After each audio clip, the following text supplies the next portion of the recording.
क्या? अस्थि शेष? तो क्या ये बड़ा है कंकाल मेरे पुत्र का?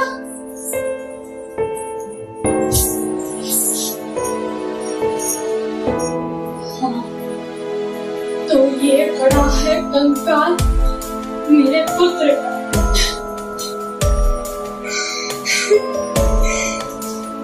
किया है ये सब कुछ कृष्ण, तुमने किया है। सुनो कृष्ण, आज तुम भी सुनो। मैं तपस्विनी गांधारी अपने सारे जीवन के पुण्यों का, अपने सारे पिछले जन्मों के पुण्यों का बल लेकर कहती हूँ, कृष्ण सुनो। तुम चाहते तो रुक सकता था युद्ध यहाँ। मैंने प्रसव नहीं किया था कंकाल। इंगित पर तुम्हारे ही भीम ने अधर्म किया, तो क्यों नहीं तुमने वह शाप दिया भीम को जो तुमने दिया निरपराध अश्वत्थामा को? तुमने किया है प्रभुता का दुरुपयोग। क्या कहा था कृष्ण तुमने? अर्पित कर दो मुझको मनोबुद्धि। तुमने कहा है ये जिसने पिता माँ के बाणों से आहत हो अपनी सारी मनोबुद्धि ही खो दी थी। तुमने कहा है ये जिसने मर्यादा को तोड़ा है बार बार। आंखों पर पट्टी अवश्य बांधी है मैंने, लेकिन अंधी नहीं थी मैंने ये भार का वस्तु जगत अच्छी तरह से जाना था। धर्म, नीति, मर्यादा ये सब केवल आडंबर मात्र है। मैंने ये बार बार देखा था। निर्णय के क्षण में विवेक और मर्यादा व्यर्थ सिद्ध होते आने से लगा। हम सब के मन में एक अंधा गह्वर है। बर्बर पशु, अंधा पशु वास नहीं करता।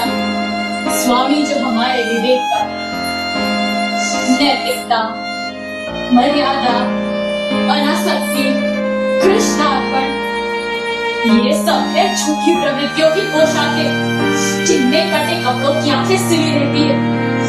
मुझे इस झूठे आडंबर से नफरत थी, इसलिए स्वइच्छा से मैंने आंखों पर पट्टी चढ़ा रखी है। मैंने कहा था दुर्योधन से कि धर्म जिधर होगा उधर जय होगी, लेकिन धर्म किसी और नहीं था, लेकिन सभी थे अंधी प्रवृत्तियों से परिचालित। जिसको तुम कहते हो प्रभु, उसने जब चाहा मर्यादा को बदल दिया। जिसको तुम कहते हो प्रभु, वो भी मुझे माता ही कहता है। शब्द ये जलते हुए लोहे की सलाखों सा मेरी पसलियों में घुसता है। 17 दिनों के अंदर मेरे सब पुत्र एक एक कर मारे गए। अपने इन्हीं हाथों से उन फूलों से हाथों की कलाइयों से चूड़ियां उतारी है मैंने। अपने इसी आंचल से सिंदूर की रेखा पोछी है मैंने।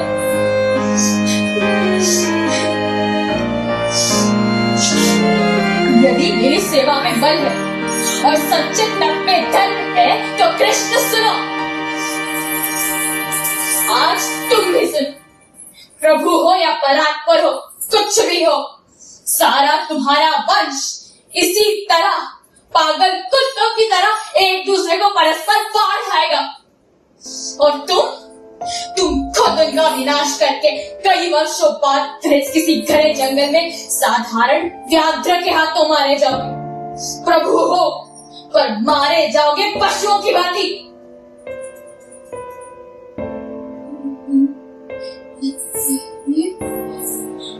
ये मैंने क्या किया? इतना भयानक श्राप मेरे मुंह से निकला कैसे? रोई नहीं मैं अपने 100 पुत्रों के लिए, लेकिन कृष्ण तुम पर मेरी ममता अगाध है। कर देते शाप को मेरा यह स्वीकार, तो दुख होता मुझे। मैं थी निराश, मैं कटु थी, पुत्रहीना थी। ये क्या किया मैंने?